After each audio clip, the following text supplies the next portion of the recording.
السلام عليكم ورحمة الله وبركاته. اللهم صل وسلم وبارك على سيدنا محمد وآله وصحبه. ازيكم يا حبايبي، ازيكم يا احلى متابعين، وحشتوني جدا جدا من الفيديو اللي فات. يا رب اشوفكم في احسن صحة واحسن حال. النهارده بقى مع بعض هنعمل يوم جديد وفيديو جديد. هنعمل كيكة البيضة الواحدة وبنكهة الليمون. فانا عندي بقى هنا كده كوبايه ونص دقيق، وعندي بيضه واحده، وهنا نص كوبايه سكر ونص كوبايه لبن، وعندي هنا تلت كوبايه عصير ليمون، وعندي هنا بقى سمن سايح او زيت زي ما انت عايزه، هاخد منه نص كوبايه. تابعوني لاخر الفيديو، ما تروحوش في اي حته. وحابه قبل ما ابدا اقول لحبايبي اللي لو بتشوفوني لاول مره اشتركي معايا في قناتي وفعلي زر الجرس ودوسي على الكل عشان توصلك اشعارات بكل وصفاتي. ولو عجبتك وصفاتي بتجربيها وتقولي لي في التعليقات. وحبايبي المشتركين معايا بصبح عليكم، بحبكم في الله، ربنا يديمكم نعم عليا، ما تبخلوش عليا باللايك. هنا بقى احنا هنعملها بالمضرب اليدوي، مش هنستعمل ولا مضرب كهربائي، هي بالمضرب اليدوي كده على طول، ولا خلاط ولا مضرب كهربائي. هحط هنا بقى نص كوبايه السكر، وعليها البيضه،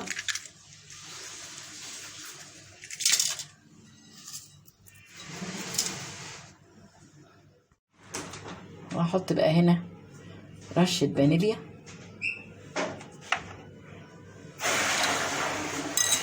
بالمضرب اليدوي على طول. هنا بقى هنزل بتلت كوبايه عصير الليمون، وعندي نص كوبايه اللبن.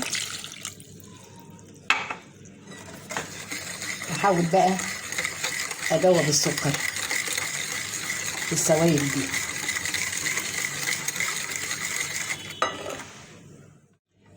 نزلت بقى هنا بنص كوبايه سمن او زيت على سمن، يعني زيت على زبده انت والمتاح عندك. انا حبيت اعملها النهارده بالسمن البلدي.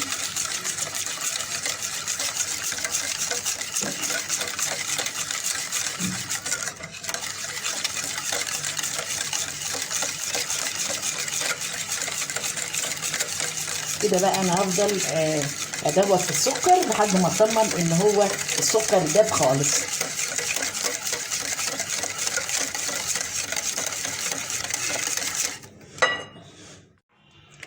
هنا بقى هنزل على الدقيق بمعلقه كبيره من الكيك شيف ده،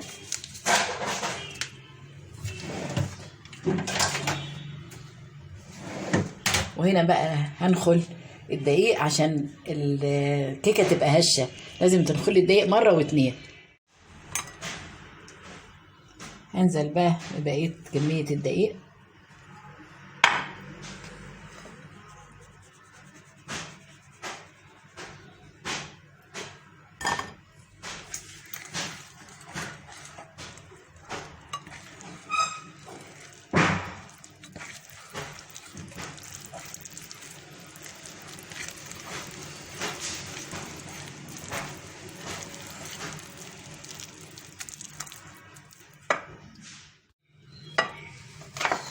كده العجينه بقى اهي.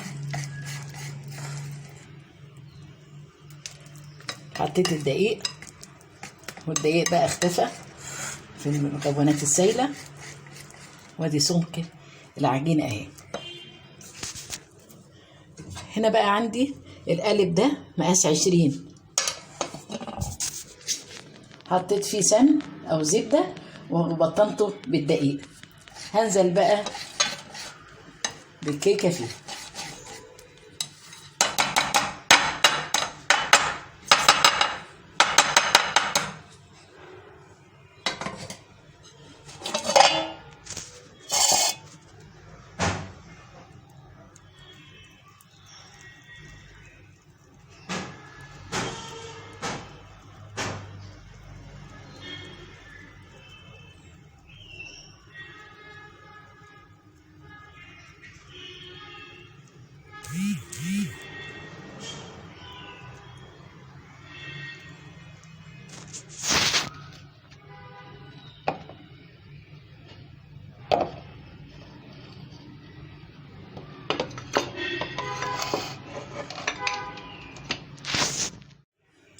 كده بقى صبيت عجين الكيكه في القالب، وانزل كده خبطتين كده، واسخن الفرن. ومش هسخن الفرن قوي عشان لو الفرن سخن قوي هتبصوا تلاقوا الكيكه احمرت ومن جوه عجين.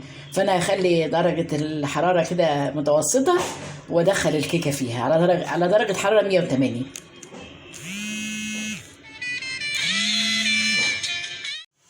كده بقى الكيكه بتاعتنا طلعت من الفرن اهو، وده شكلها. هقلبها بقى في الطبق وارجع لكم.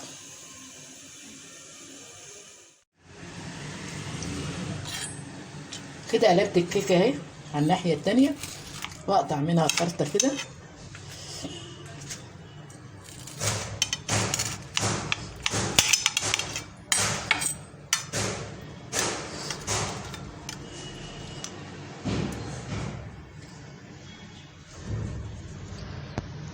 شايفه ده شكلها؟ شايفين هشه كده وجميله جدا.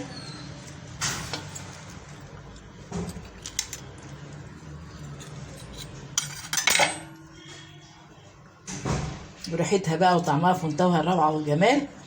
وكده الفيديو بتاعنا النهارده انتهى، واتمنى لكم مشاهده ممتعه، والى اللقاء في وصفه جديده وفيديو جديد. وتحياتي من قناتي، وما تنسونيش بقى تبخلوا عليا باللايك والشير. والسلام عليكم ورحمه الله وبركاته.